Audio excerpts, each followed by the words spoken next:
and coming from President Uhuru Kenyatta's Mount Kenya bastion, the duo will be forced to settle on less influential posts should they agree to work with Raila. The Star on Wednesday revealed the names being considered for Raila's second in command as the big battle for numbers begins in earnest. Daniel Masonga, very good morning to you. Yes, a very, very good morning, Miriam Ogutu, at our headquarters in Nairobi. And indeed, it's a very, very beautiful morning here in the CBD. All right. So apparently, ODM is pushing Raila to pick a running mate from Mount Kenya. So the Star is wondering, what will that mean to the OKA alliance, the members that you were in the NASA alliance initially? Thank you, Miriam, about that. And one thing I'll really like to talk about One Kenya Alliance is that they have too much noise, but very little in terms of movement and substance. You understand that they have been actually trying to coerce Raila Odinga and President Uhuru Kenyatta into supporting them.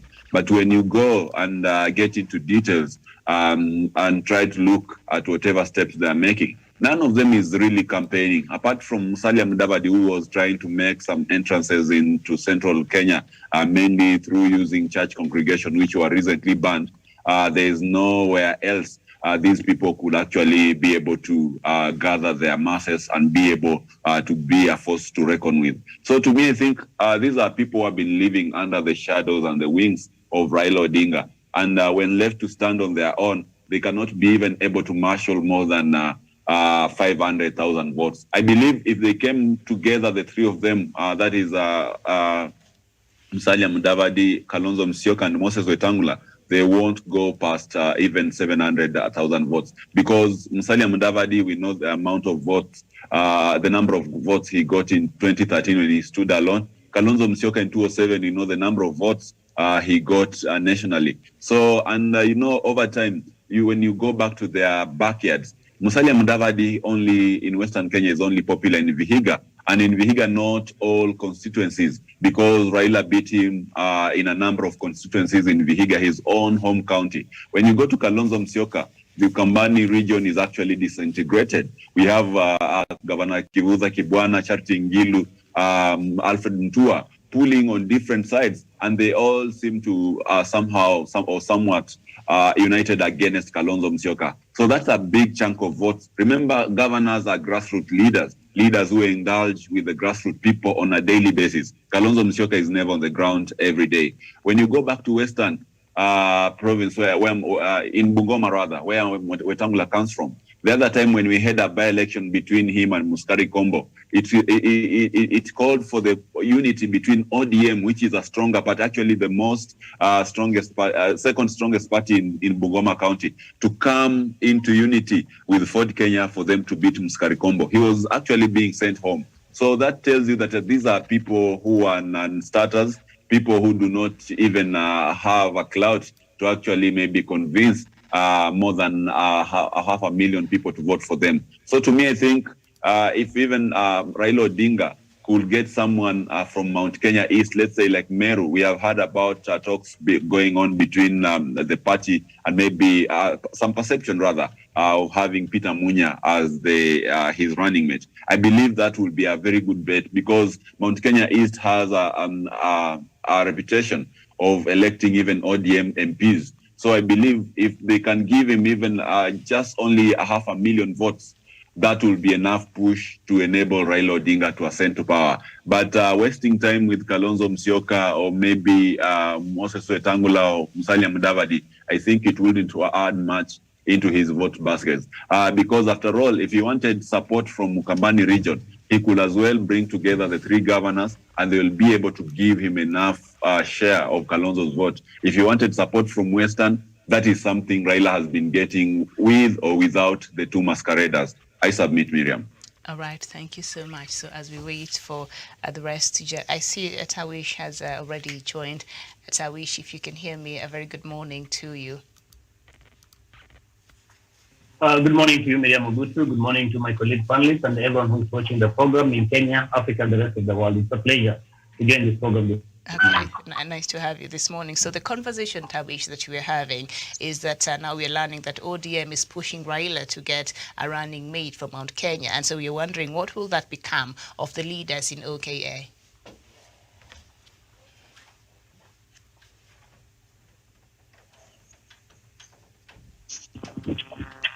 Did you get my question? Tawish? Please, Miriam, if you can come up again, please. All right, sorry, we're having a bit of a technical hitch. Please bear with us. Now, with the story that we're looking at this morning, that has this, according to the Star newspaper, is that ODM party is pushing Raila Odinga to get his running mate from the Mount Kenya region, and we know the One Kenya Alliance. Perhaps we're hoping that one of them, I don't know, could be the running mate of Raila. So my question is, where will this lead? If should Raila go ahead and pick a running mate from Mount Kenya region, what will this mean for the OKA leaders on this other side? Thank you so much. Thank you so much, and thank you for the discussion you're having this morning. Miriam, you'll understand that Mount Kenya is a rich voting bloc, and anyone who will get support, especially getting a running mate from that particular region, will increase the prospects of that person getting huge chance of vote from not only from Mount Kenya, but the larger Kikuyu community from wherever they are in the Republic of Kenya. Therefore, it will be in the interest of it will be in the greater interest of the ODM as a party and Raila Odinga as a political, as a presidential hopeful, really to have a candidate who will maybe guarantee a huge chance of vote coming from Mount Kenya. A record of over 8 million registered voters coming from Mount Kenya, not only in central Kenya as we speak, but there are so many of diaspora voters who reign from Mount Kenya region. So in itself, if Raila Odinga was to get a running mate from Mount Kenya, it will increase his chances of getting more votes and increasing the chances of clinching the presidency come the 2022 general election, Miriam. But I do not think that we should be, that our attention should just be focused or drawn to the effect that we get a running mate from central Kenya simply because maybe they have a huge numbers of registered voters. But it should be informed by necessity, that it's necessary really to have a running mate from that particular region. For the simple reason, not because they want to win the presidency, but one, to galvanize the kind of support that Raila Odinga and President Uhuru Kenyatta have been spearheading in the country, and also ensuring that the unity of purpose, the handshake between Raila Odinga and his brother President Uhuru Kenyatta can continue. So I don't think that it's something that we can quite wish away. It is in the good interest, it's in the good interest of the people of Kenya, and more so the ODM fraternity, that they do not just get into this election for the sake of it, but get into this election with the high chances of winning. And if in their own consideration, getting a running mate for Raila Odinga coming from Mount Kenya region will guarantee that victory, so be it, Miriam, I submit. Okay, thank you. And we get into this other story of don't try to alter 2022 polling day.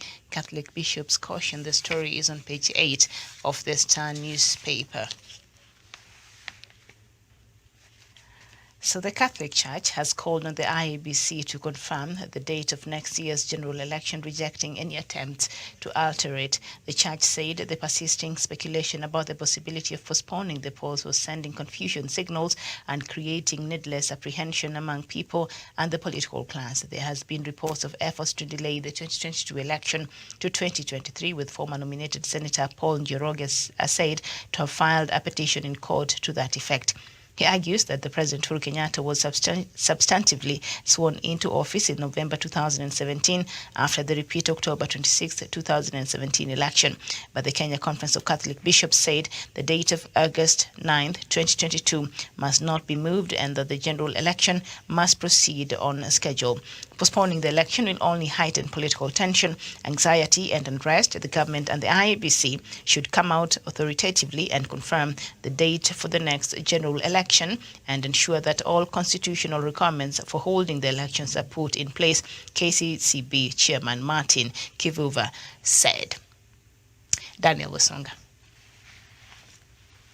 Yes, thank you, Miriam Ogutu. And I think sometimes our Kenyan churches tend to be a bit dishonest. You know, when, take for example, when we are having the president calling on his deputy to assist him deliver on his legacy projects and finish his term in quite a good, some good energy.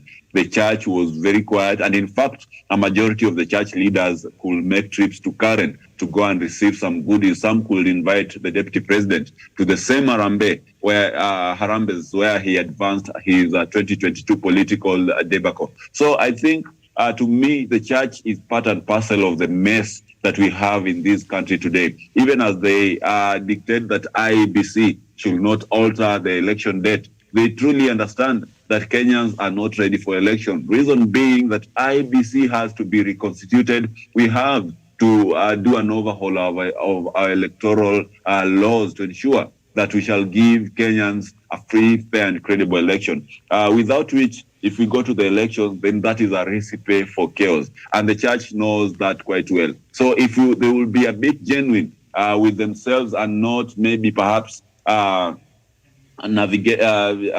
cascade towards where they have been getting money from, that is deputy president's side, they would actually advise that, first of all, we need to reform the IEBC before even we talk about the election date and anything related to that particular discussion. So to me, I think they should, first of all, ensure that the body which is mandated to conduct elections, that is IEBC, is reformed, and it has people who are able to oversee a free, fair, and credible election. But as it is right now, Miriam, you know too well that Chebukati and the IEBC that was before we got the new commissioners, it is actually a crime scene, because they have been charged in the Supreme Court for bungling the 2017 presidential election. They were given some directives by the court which they have not been able to comply with. Just recently, a committee that oversees the procurement process of IEBC was able to send them back to the drawing board because they had flouted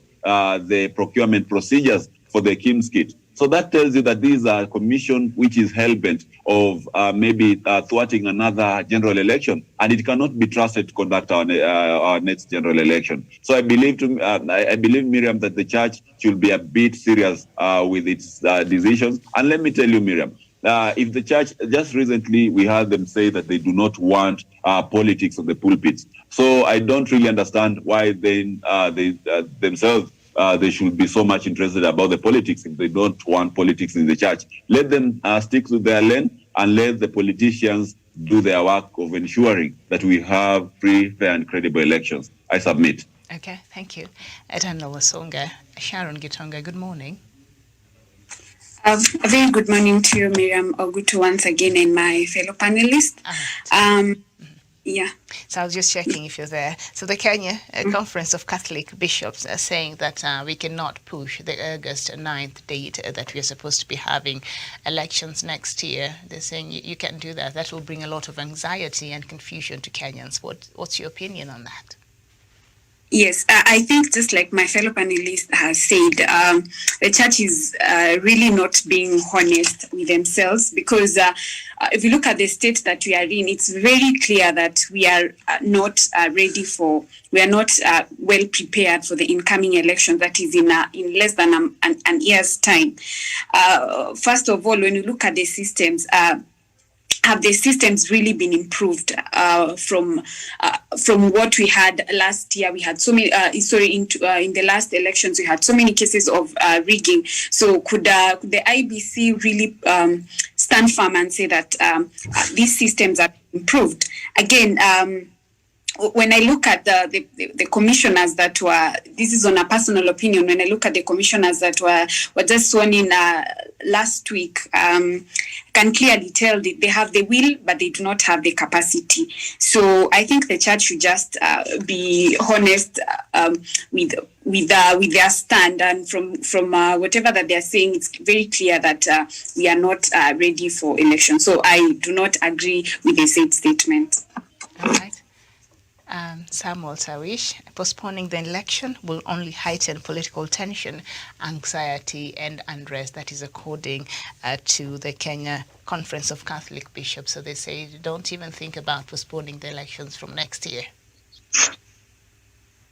Thank you once more, Miriam. I think if you listen keenly to the submissions that have been put forth by Nishon Wesonga and Sharon Gitonga, the fact that IEBC is a commission which is mandated to oversee the election, or that very critical exercise as it is now, aren't quite prepared really to conduct the election. That is something we must contend with, unless we want to live in denial, Miriam. It's a paltry about 11 months to 2022 general election. We've just sworn in the new commissioners in place. They need to be shown the nitty-gritties. They need to go, of course, to understand the know-how and how the entire election exercise is being conducted. And therefore, in itself, I suppose IEBC, as we speak today, isn't quite prepared to conduct an election. I remember even the particular recommendation that we shouldn't have the commission or commissioners in place. At least we should have them at least 2 years to the election. So what are we speaking about? We have about 11 months to go, yet we have just sworn in the new commissioners of IEBC. In itself really speaks volumes. It would be foolhardy and hypocritical of Kenyans, especially the churches, to come out and say that we must have that election nonetheless, whether or not Kenyans or IEBC is prepared to conduct that election. You talk about raising the tensions of the political temperatures in the country, but the question then you should be asking, what will it be if we are to hurriedly have an election, one which is going to be contested by players, one which Kenyans are not going to agree with the results, one which even the political players themselves do not have confidence and trust in. So we must be in a position to put all these fundamentals in place before we can subject Kenyans into an election. I want to repeat, Miriam, that it is not cast in stone. We must have an election in August on 2nd August 2022, a general election for that matter. We can stagger or postpone this election up until we are prepared, the IEBC is prepared. I mean, the unity of purpose has been achieved. Remember, the Building Bridges Initiative, BBI, has been dealt a blow by the courts. In itself, what does it then speak, Miriam? Have we gotten solutions to the problems that have been bringing us, perennial election violence and skirmishes in the country? Because every time we get into an election and soon after, Kenyans start fighting each other. They fight with the brothers and sisters. But as we speak today, Miriam, I don't think that much has been achieved on that front. Therefore, I submit that we are not prepared as a country, we are not prepared as a people, and neither can IEBC, the Independent Electoral and Boundaries Commission, come out authoritatively and tell Kenyans that they are prepared really to conduct that election, and one which everyone will contend and agree that it was free, fair, and credible. I submit. All right, thank you so much. And still staying with the bishops, although I don't want to get so much into the story because we'll have it at 11 a.m. But bishops dash to save last of Uhuru ties. The story is on page 6. Yesterday, while they were speaking about not postponing, the elections, they also, I think, offered themselves to mediate between the president and deputy William. I don't know if they watched the news, but let's just find out. Catholic bishops were last evening hinting at their latest bid to save what is left of President Uhuru Kenyatta and Deputy President William Ruto's broken relationship. In an address to the nation, the Conference of Catholic Bishops said the discord between the pair did not augur well for the country and its prospects of peace. By speaking at each other and cross purposes, Uhuru and Ruto are creating anxiety among the people and with it the potential to ignite political violence, the bishops said. Uhuru and Ruto have not been seeing eye to eye of late, with their fallout playing out in their public utterances in decisions of their respective allies' action of State House. We are deeply concerned that if this open disagreement between the president and his deputy is taken up with their supporters, the trickle-down effect it could generate across the country will be dire to even contemplate. In a young country like ours, it is important that there is unity among leaders, as this gives confidence to the people, as said Archbishop Anthony Muheria. The bishops declined to discuss the details of peace and treaties, whether they had started and who was involved. And they said, we have always been very close to the two. They are our leaders and Kenyans. Remember also, in the issue of the handshake, there were people behind the scenes and we don't announce it. Okay, so that is another revelation. But they're saying, in a nutshell, that they want the President Uhuru Kenyatta and his deputy to reconcile and fix their relationship so that their animosity does not trickle down to their supporters. Sharon? Thank you very much, Miriam. On the issue of the deputy president and president, for me it's clear that this is just an ideological issue whereby one perceives the other as a thief and the other one as a controller. On the other end, I would say public opinion has it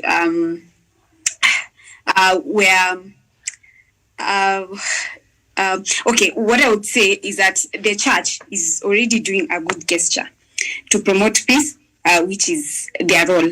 But again, is this going to be a really easy task? It's not really going to be an easy task. But I would say if then they think they have enough muscles to bring them together, they can.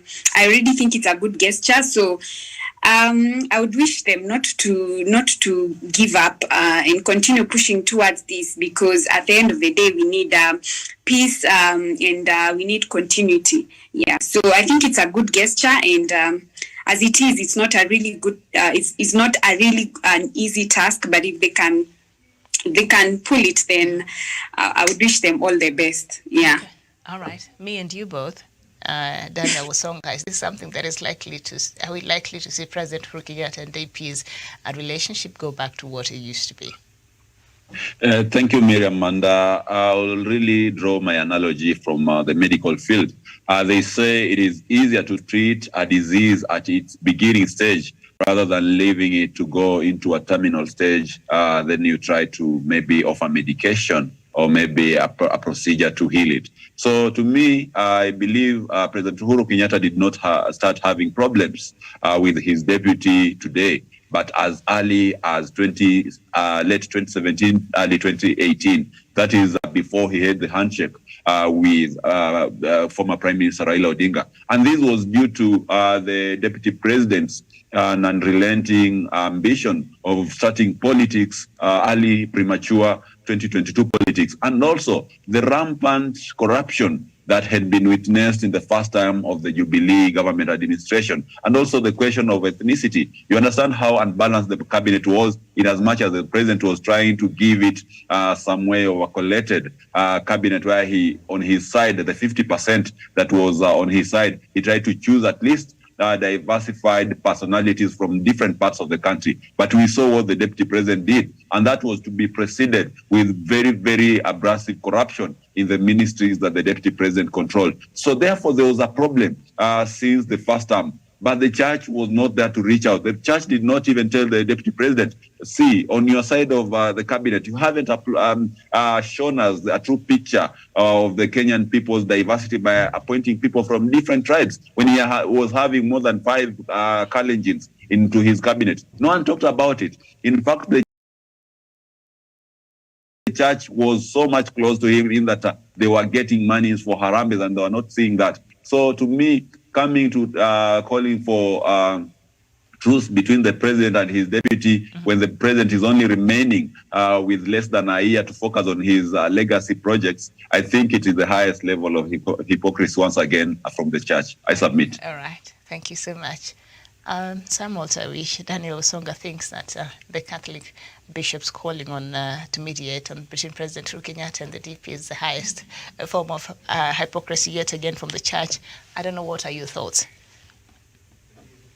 It is hypocrisy indeed, Miriam, because again, what we need now is more of a mortician, but not any medicine or medication in as far as the relationship between President Uhuru Kenyatta and his deputy is concerned. It is hypocritical in the sense that we have the churches or the Catholic-based priests coming out and saying that they're offering an opportunity or a platform upon which President Uhuru Kenyatta and his deputy can actually reconcile or compromise on the differences that they have.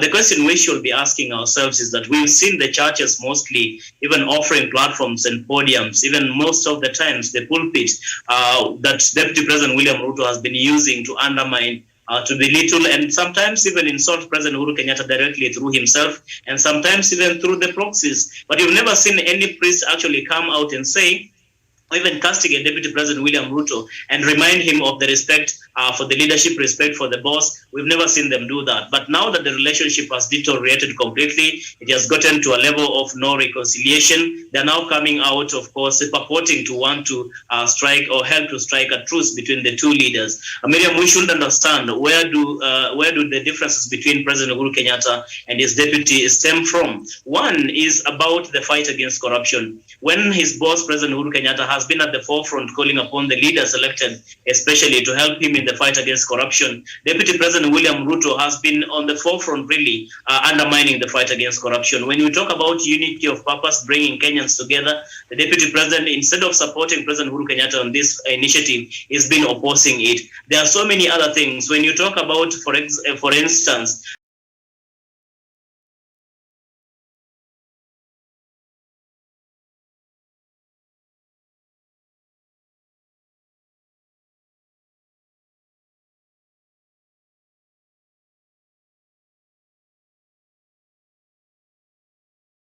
the infights in Gaza, suppose it is really in the interest of Kenyans that the differences are reconcilable. I don't think that there will be a truce anytime soon. The best way forward, I think, is that because Deputy President is so much focused on his insatiable appetite and ambition for to get a presidency in 2022, it cannot be said of the same for President Uhuru Kenyatta, who is so much keen on achieving his legacy. These are people who are at cross purposes, people who are driving on different lanes, and therefore we cannot expect that they are going to strike a truce, especially when Deputy President William Ruto wants to give ultimatums, to give what I will call intimidations, coercions, and sometimes even trying to play victim so that he can be endorsed by president or by people around him for the presidency come 2022. In itself, I suppose it's an exercise in futility. Mm-hmm. It's dead on arrival. I don't think that there's anything that is going to come out of such kind of an initiative. Right. They should rather focus on seeing how we can have a free, fair, and credible election come 2022, mm-hmm. but not reconciling Deputy President William Ruto and President Uhuru Kenyatta. Because again, these are problems that are self-inflicted on part of Deputy President William Ruto. He's a person who has decided to carve his own niche. He's decided to go his own path. It is not it's not easy for us to give so much focus and energy bringing him back on board. He's decided to be a prodigal son. Let him go. If he wants to come back, he will be welcome back home. But as it is, let things be as they are. Let the status quo remain. I submit, Miriam. Okay, thank you. And I want us to quickly get into our topic of the day, but there's a story here probably I just read quickly because I think it's very important, and we've been following it here at Punchline, and so we've been waiting to see what will be the outcome. Court finds a former sports CS guilty of graft.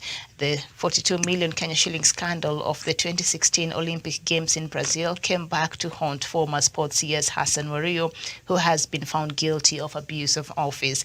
Wario and the head of mission to the Rio Olympics Games, Stephen Soy, face the possibility of lengthy jail sentences, hefty fines, or both, after Nairobi Anti-Corruption Chief Magistrate Elizabeth Juma convicted them for using their positions to mismanage funds set aside for the Games. They took advantage of their offices to include strange people in the Kenyan delegation to Brazil and paid their allowances, which caused the loss of taxpayers' money, and I find them guilty as charged and convict them accordingly, ruled Juma. Wario becomes the first CS under President Uhuru Kenyatta to be found guilty of committing corruption offense while in office. His mistake was to include 3 people in the traveling party to Rio de Janeiro, where they were not part of the Team Kenya and had all their travel expenses and allowances paid by public funds. The magistrate found him guilty of all the 3 counts of abuse of office, in which the charges stated that he used his office as a sports CS to improperly confer and benefit Adam Omar, Richard Abura, and Monica Sairo by including them into the Rio 2016 Olympic Games. And we know that during this time, is it that time that the javelin athlete was left behind and had to take care of his bills to go to Rio, and he brought back, I think, a medal, but also a Kenyan team, I think a lot of did not even, sleep in very good places. I think the places they booked for them were not even up to par. And so these athletes go out there and they bring glory to our country. The least, and we don't even pay them that much. So the least we can do is, treat them decently. So I want to hear just your comments very shortly, perhaps 30 seconds each. And this is the first CS that has been found guilty that has worked in President Uhuru Kenyatta's administrations. Are we likely to see the rest that we know have cases in court also follow suit? Sharon. Thank you very much, Miriam. Yeah, on this case, I'll just have a question on why has this case taken too long to be determined? Mm-hmm. That would be my biggest question. Yeah, and how can we tighten this system of accountability in the people who are in the public service? We need to look on this matter. I feel like we need to look at the prevention more than the cure. Yeah. Very good questions you've posed there. Thank you so much. Samuel Tarish.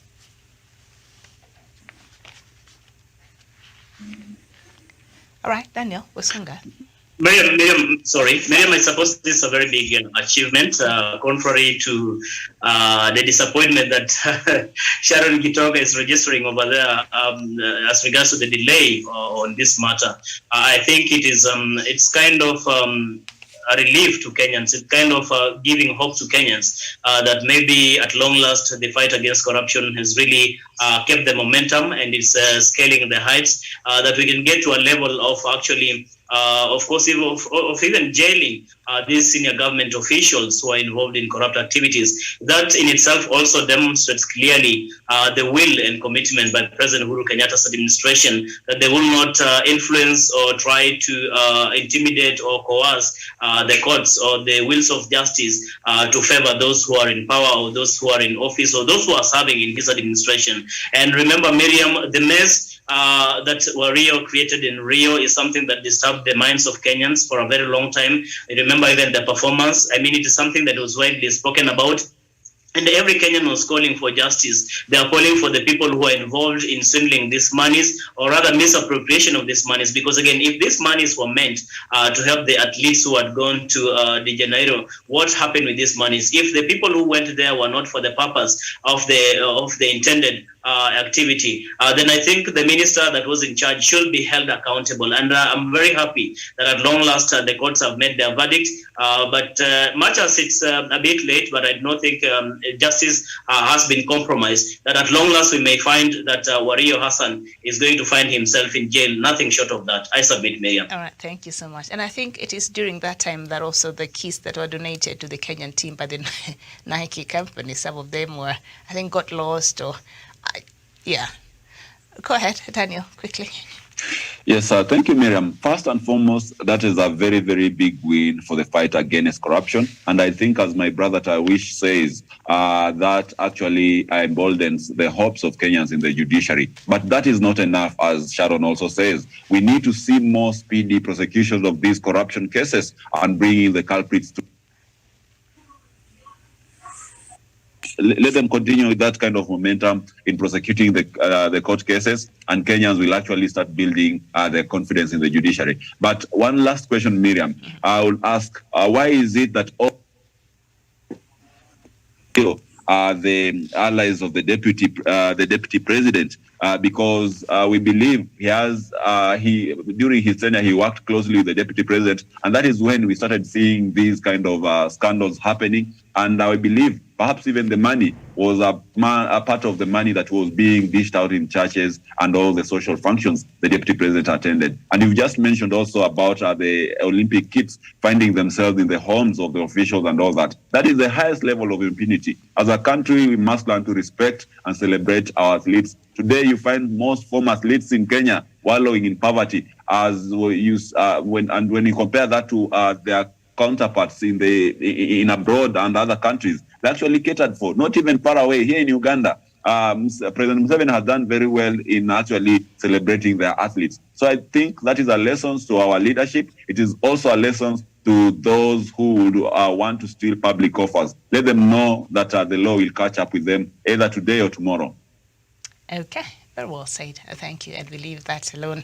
And now I need to find out, or the conversation that I want us to have now shortly is a CBC, a solution for education in Kenya, the competency-based curriculum, otherwise known as the CBC, under the 2633 system of education in Kenya, was unveiled in 2017 to replace the 844 system of education, which has served Kenya for 32 years. Competency-based curriculum is where learners based on the needs and is where learning is based on the needs and potential of individual learners under a flexible framework and parameters that move and shift according to the learner's demands. CBC is collective learning in which the learner and instructor are partners in the learning process as they jointly seek answers and solutions to simple and complex learning expectations useful to humanity.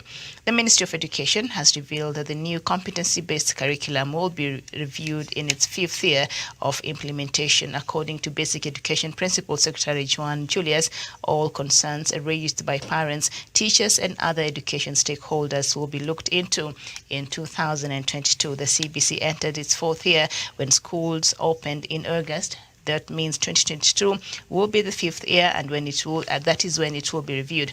Education Cabinet Secretary George Magoha had earlier said the implementation of the new curriculum is unstoppable despite uproar by parents. The CBC promotes hands-on training and infuses acquisition of new knowledge through observation, learning as you do, experimental learning, and practical experimenting in order to become better at each succeeding stage. In CBC, exams are not necessary, but competency is measured by several methods in order to ascertain what the learner is mastering content, whether the learner is mastering content or getting better at what they are doing. So flawed was Kenya 844 system that ranking in exams became a disease and parents moved their children from one school to another due to ranking, and private schools started bad games and garbed with lives of children by setting up at least 2 examination centers where weak students will be registered in different centers while clever students will be registered in flagship schools which often carry names of famous academies and ended up in the newspapers as top performers. We've seen how that has played out in schools like Riara and others. These top private schools in the country. Such schools ended up attracting many students through the deceptive notion of ranking.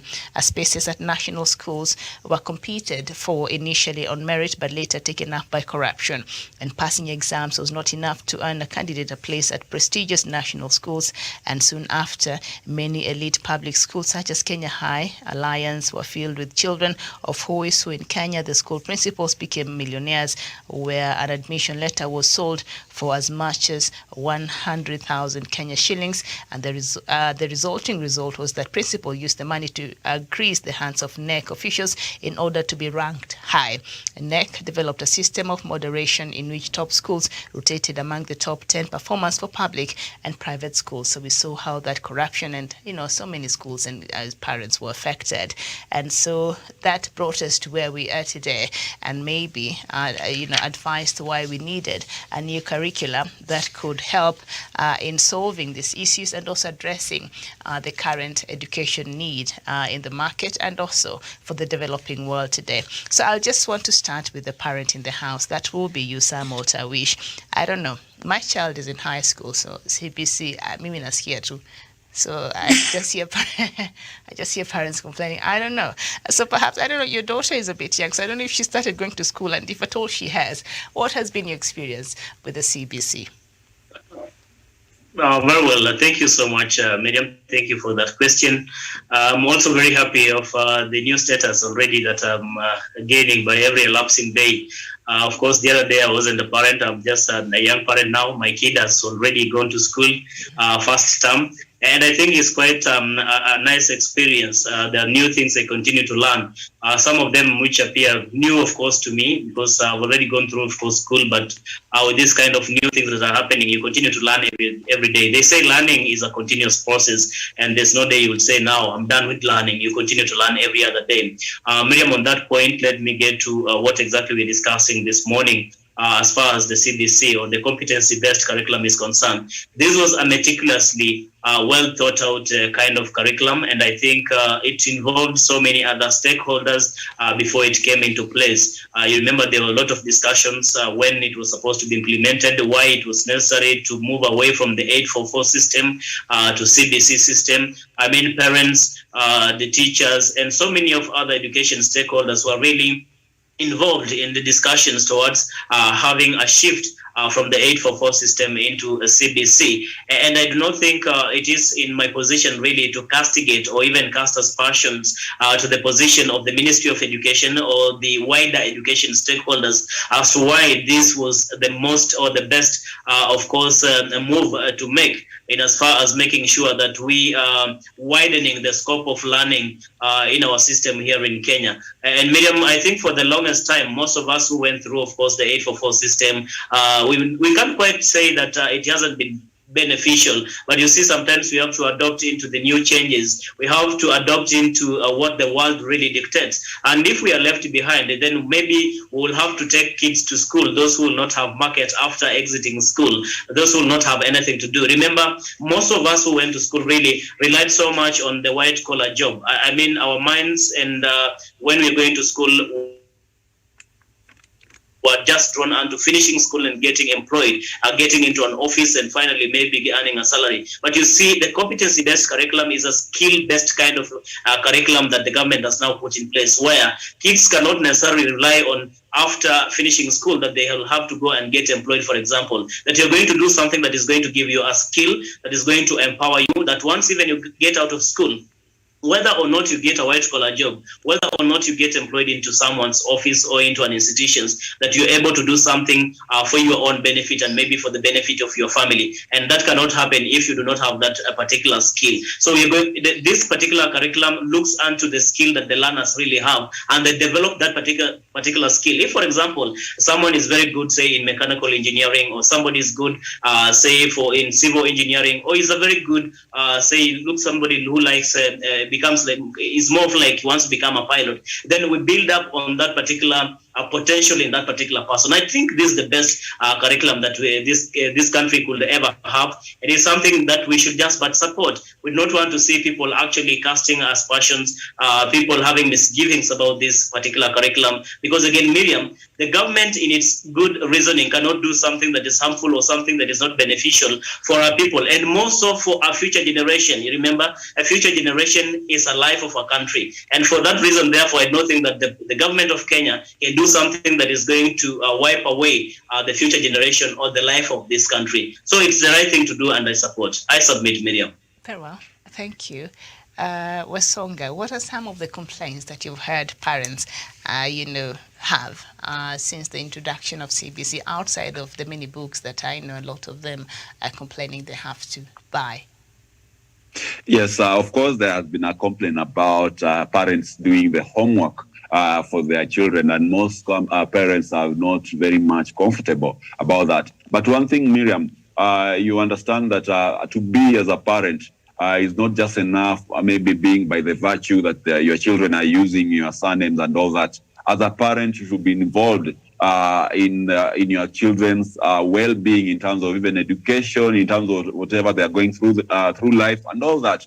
And that tells you, when you hear most parents complaining about assisting their children with homework, it just tells you of how many absentee parents we have in this country. And when we talk about CBC is a very, very good curriculum, and it's going to help Kenya produce high quality, top of the cream professionals in the coming few years. When you come to Kenya, you'll find people who can be able to work with the biggest multinationals like Apple, like Microsoft, like even motor vehicle assembling companies like Mercedes and BMW, which have actually more industries in Southeastern Asia, in countries like Taiwan, in countries like Singapore. And I'll really like to draw a comparison between Kenya and Singapore. In 1968, when Singapore got its independence after under the leadership of Lee Kuan Yew, and that is actually well captured in his book, From Third World to First, he says they were really faced with a very, very big problem. Because one,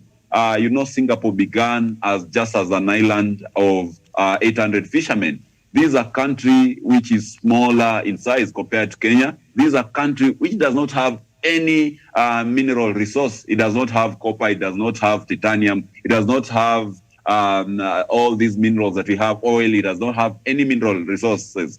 So, and even fresh water, on the island. So that tells you that they were actually being faced with insurmountable problems.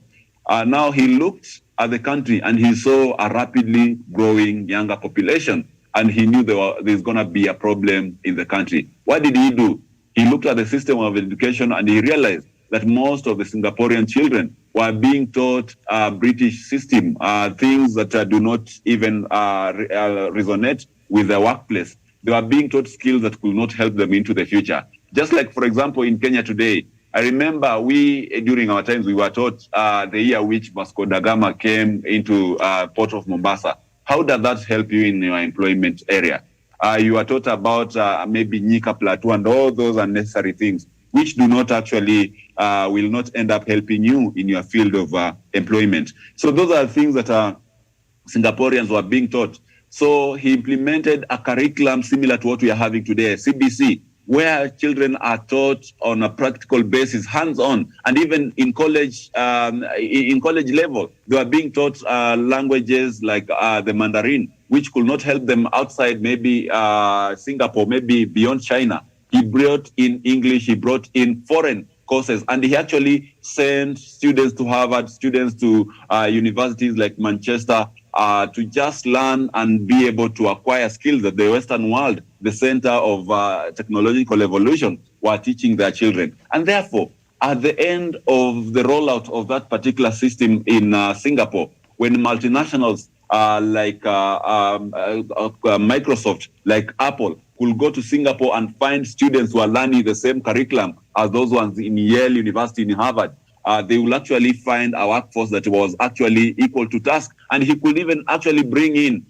these multinationals and offer institutions that these multinationals could use to train the Singaporeans, young graduates, on how to efficiently and perfectly make these equipments for these companies. And that is how Singapore was able to tackle the problem of unemployment, because majority of Singaporeans, by the way, are employed by companies which come from the UK, from the US, and across Europe. And this is because they have the skills, they have very competent workforce that can be entrusted to manufacture these equipments. You see a lot of Apple products coming into the Kenyan markets. A majority of them are from Taiwan, a majority of them are from Hong Kong, a majority of them are from Singapore. Why? Because they chose to take into consideration a curriculum system that will actually help their children, their graduates, to improve on their technical know-how and their skills and be able not to dwell on theory, but on practicability. Today we have best cars, German cars, coming from Singapore and Taiwan. Why? Because they are taught on practical basis. Today in Kenya, you realize that an expressway is being built on a Wayaki Way, but a graduate is in the University of Nairobi in class learning theory, other than just going to see whatever practicals that are happening on the expressway, sharing knowledge with the engineers. That is how much doomed the 844 maybe system was doomed, where we dwelt so much on theory and forgot about practice. That is why you could find someone who has graduated maybe from maybe Alliance, gone to Nairobi University, graduated with first class honors, is unable to find a job simply because when they are taken to task, maybe in an interview, to explain how they're going to achieve maybe job A or maybe deliver such results, they are not able to put it into perspective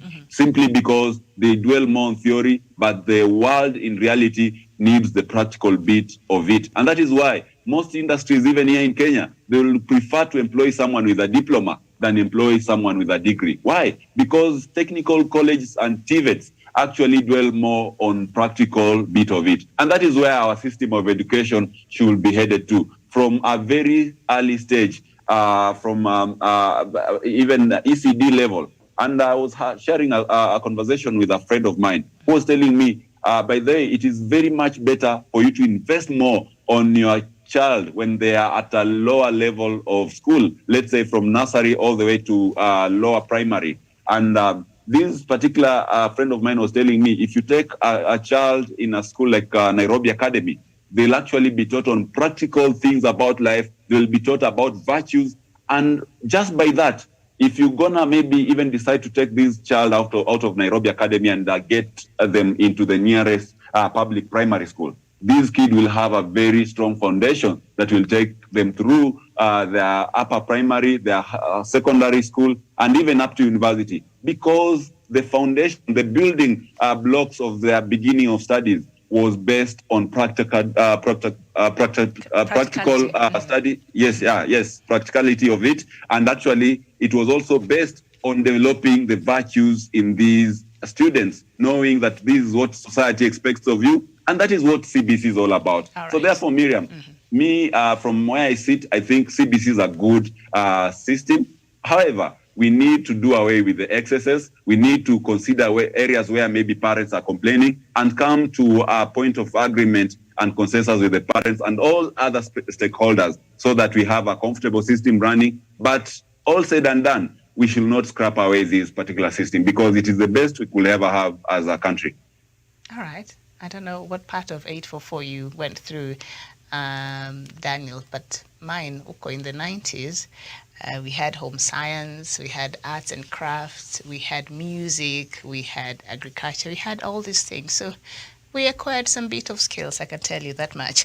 Now, KICD Chief Executive Charles Onghondo said the Institute is rolling out an elaborate stakeholders engagement that started with sensitization meeting for MPs last week. He said the meeting with editors on Tuesday was part of a series of engagements which will also include representatives of universities and colleges. We are alive to the concerns raised by Kenyans and we have started serious engagements to explain the new curriculum. We, however, plead with Kenyans to be patient as some of the teething problems are addressed, said Onghondo.